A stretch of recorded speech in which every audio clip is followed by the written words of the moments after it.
ഫ്രോങ്സിൽ most value for money variant delta plus variant ആണ്. ഒട്ടും value for മണി അല്ല എന്ന് എനിക്ക് ഫീൽ ചെയ്തിട്ടുള്ള വേരിയൻറ്റ് ഈ ഒരു ഡെൽറ്റ വേരിയൻ്റ് ആണ്.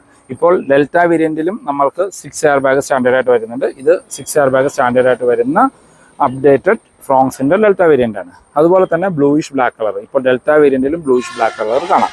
ഇപ്പോൾ സിഗ്മ ആൻഡ് ഡെൽറ്റ വരുന്ന ഡിഫറൻസ് എന്ന് പറഞ്ഞു കഴിഞ്ഞാൽ നിങ്ങൾക്ക് ഇന്റീരിയർ എന്നുള്ള ഡിഫറൻസ് മാത്രമേ ഉള്ളൂ. എക്സ്റ്റീരിയറിലെ ലുക്ക് കാര്യങ്ങളെല്ലാം sigma and delta exactly similar ആണ്. പക്ഷേ സിഗ്മ വേരിയൻറ്റിൽ നിങ്ങൾക്ക് ഈ ബ്ലൂയിഷ് ബ്ലാക്ക് കളർ അവൈലബിൾ അല്ല. അപ്പോൾ ഈ ബ്ലാക്ക് കളർ വേണം, നിങ്ങൾക്ക് ഒരു ഓട്ടോമാറ്റിക് മതി എങ്കിൽ സ്റ്റാർട്ടിംഗ് വേരിയൻറ്റ് ഈ ഒരു ഡെൽറ്റ വേരിയൻറ്റ് തന്നെയാണ്.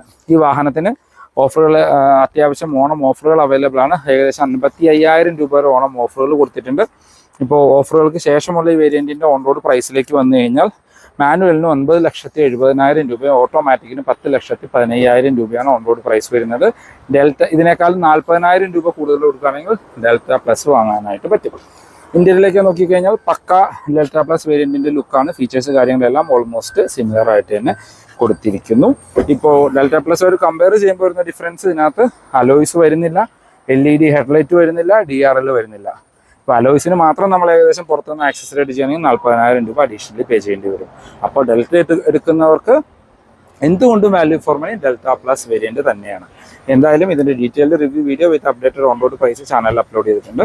ഫോർ മോർ ഇൻഫോ ഞാൻ ഡിസ്ക്രിപ്ഷനിൽ നമ്പർ കൊടുക്കാം, നിങ്ങൾക്ക് അവരെ കോൺടാക്ട് ചെയ്യാം.